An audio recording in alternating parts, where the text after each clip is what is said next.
A rugged guy in a worn hoodie boards first class, only to face instant crew disdain. Wrong cabin, they hiss, forcing him out. Little do they know, he's a firefighter hero, and this flight's about to turn wild. Ever been judged by your clothes? Chicago's O'Hare buzzed with travelers as Jake Russo weaved through the chaos, his faded hoodie and scuffed sneakers blending into the crowd.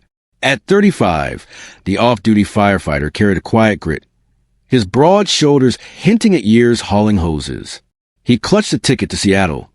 First class, a rare treat for his sister's wedding. The terminal smelled of coffee and jet fuel, a familiar mix from his days rushing to emergencies. Jake preferred this low-key look. His scars and medals stayed hidden under loose cotton. No one here knew he'd pulled 3 kids from a burning high-rise last year. He glanced at a family snapping photos, then at his watch, an old piece from his dad, a retired cop. Plenty of time before boarding Horizon Airlines Flight 217. Jake smirked, imagining the crew's faces when they saw his seat assignment. He'd earned this trip, a gift from a grateful city, though you'd never guess it from his thrift store vibe. Well, they didn't know. His old fire chief had ties to the airline's top brass. This wasn't just a flight. It was a reckoning waiting to unfold. Jake stepped onto Horizon Airlines Flight 217. The first-class cabin gleaming with leather and soft lights. He flashed his ticket. Seat 3A, but Mark, the lead attendant, froze, his gelled hair stiff as a smirk. This can't be right, he muttered, eyeing Jake's faded hoodie like it was a crime scene. First class is for premium travelers, he added, voice dripping with doubt. Jake's jaw tightened, but he stayed cool, handing over his phone for the scan. The beep confirmed it. Valid. Mark's eyes narrowed, unconvinced. Must be a glitch, he said, waving over Lisa, a supervisor with a clipboard and a pinched frown. She glanced at Jake, then the ticket, her lips curling. You sure you're not lost? She quipped, loud enough for the suited passengers to turn. Jake felt the heat of their stares, a familiar burn from years of being underestimated. I know where I belong, he replied, voice steady as steel. Mark scoffed, folded his arms. We'll see about that. The cabin hummed with whispers, judgment crackling like static.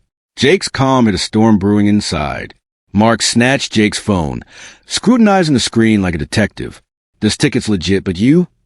He smirked, handing it to Lisa. She nodded, her voice icy. We need ID, standard procedure. Jake fished out his worn wallet, flashing his driver's license. Jake Russo. That's me. Lisa barely glanced, her frown deepening. Doesn't add up, she snapped. First class is a vibe, you don't fit. A businessman in a suit chuckled, sipping champagne. Jake's chest tightened, but he held firm. I paid for this seat, he said, voice low. Mark rolled his eyes. System error. Move to economy or we call security. Lisa pointed down the aisle, her clipboard a gavel. Now. Jake grabbed his bag, the cabin's eyes drilling into him. A woman whispered, should have dressed apart. Another passenger filmed it, smirking. Mark led the march, a smug parade through business class, dumping Jake in a cramped middle seat. 27B. Enjoy the flight, Mark sneered, strutting back. Jake's fists clenched, the humiliation a raw wound. The plane taxied, but this wasn't over, not by a long shot. Squeeze into 27B. Jake exhaled, the hum of the plane drowning out the chatter. His hoodie clung to him, a shield against the sting of exile. He pulled out his phone, finger steady, and texted his old fire chief, Dan. Rough start. Might need a favor. Dan's reply pinged fast. Say the word. Jake's lips twitched, a lifeline. He'd faced worse than smug attendants. Collapsing roofs, choking smoke. This was just another fire to douse. He tucked the phone away, eyes tracing the clouds outside. No outburst, no scene, just patience, sharp as a blade. The guy next to him grumbled about legroom, oblivious to Jake's quiet fury. Back in first class, Mark probably toasted his victory. Jake's mind churned. He wasn't here for revenge, but for reckoning. Dan's ties to Horizon's brass loomed large. The real storm was brewing, and it had hit hard. Horizon Airlines HQ gleamed in Seattle's morning sun, a steel tower reflecting the city's hustle. Inside, CEO Tom Carver paced the executive suite, his tie loose, reviewing a stack of passenger complaints. Staff attitudes tanking our scores, he muttered to his assistant Claire. Board's watching today. The quarterly review loomed at 10 a.m., a pressure cooker with Tom's job on the line. He bought Horizon a year ago, promising a premium edge. Now it was slipping. Get Mark and Lisa from Flight 217 here, he barked. Their first-class ratings are gold. We need a win. Claire nodded, scribbling notes. Across town, Mark and Lisa lounged at a cafe, still buzzing from yesterday's flight. That scruffy guy? Mark laughed, sipping espresso. Handled him like a pro. Lisa smirked, adjusting her scarf. Kept the cabin classy. Their confidence swelled, blind to the ticking bomb. Tom glanced at his watch. 40 minutes to go. He didn't know Jake Russo's name yet, but the ripple of that flight was racing toward him, ready to crash the room. The conference room buzzed as Tom Carver launched into his opening spiel, slides flickering behind him. Mark and Lisa sat near the back, smug grins intact, whispering about their elite service. The door creaked open. Jake Russo stepped in, hoodie sagging, sneakers scuffing the polished floor. Silence dropped like a brick. Tom paused, brow furrowing. And you are? Mark's espresso confidence drained. Lisa's scarf tightened in her grip. Claire whispered to Tom, who nodded then boomed. Everyone, meet Jake Russo, decorated firefighter, guest of honor. The room spun. Board members gaped, pens frozen mid-note. Mark's jaw hit the table. Lisa's clipboard clattered. Jake stood tall, eyes locking on the crew who'd banished him. Flew yesterday, he said, voice a low rumble. First class didn't suit me, apparently. Gasps rippled. Tom's face hardened. He smelled a mess. The crew's arrogance shattered, replaced by a dawning dread. They'd mocked a hero, and now he stood before them, unassuming yet undeniable. The reversal hit like a freight train, years of bias exposed in one quiet entrance. This wasn't just a meeting anymore. Jake faced the room, his hoodie a stark contrast to suits. Flight 217, he began.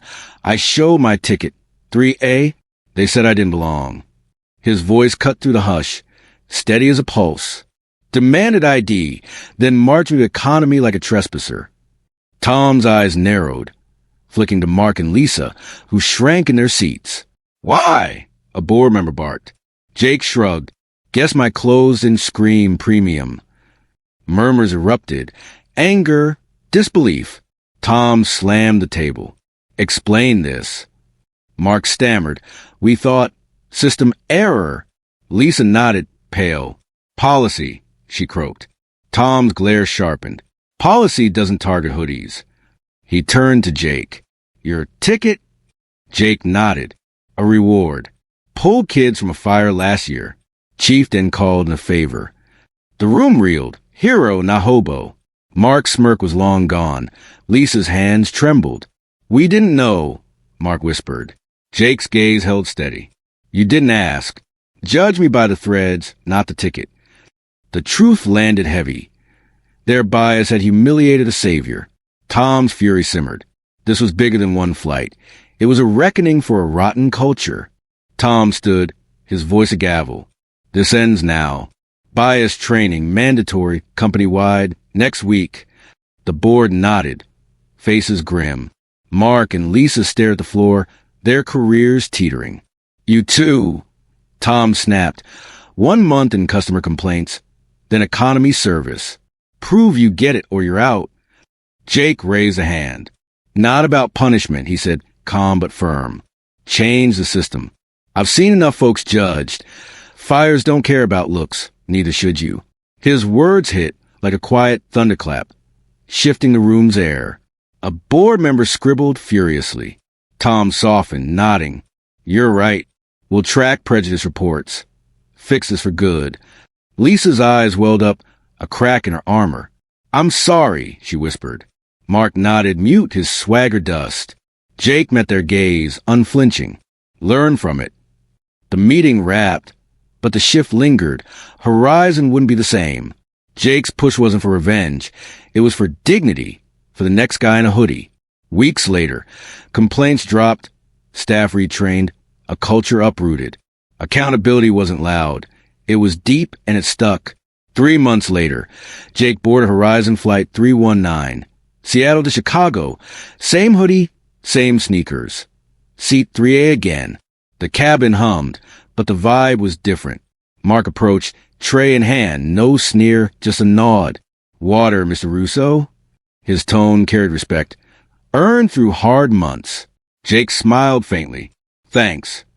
Down the aisle, Lisa helped a teen in ripped jeans stow a bag. Her patience a quiet revolution. The training had sunk in. Horizon scores climbed, whispers of change rippling through the industry. Jake flipped open a worn paperback. The plane climbing smooth. A woman in a tracksuit sipped coffee beside him.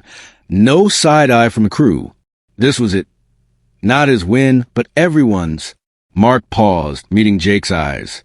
Those months changed me, he said low. Seeing people, not clothes. Jake nodded. Good. The flight soared, a testament to a culture reborn, not perfect, but better. Small dignities mattered now, from hoodies to suits. Jake gazed out. The horizon clear, knowing one flight had sparked a shift bigger than himself. Jake's story shows snap judgments can crash hard, but change can rise from the ashes. Ever been sized up by your outfit? Or caught yourself eyeing someone's threads? Drop your thoughts below, let's talk it out.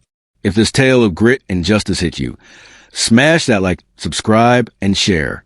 Hit the bell for more real stories weekly. We're building a crew that sees past the surface. Join us. What's one way you'd rewrite a bad first impression?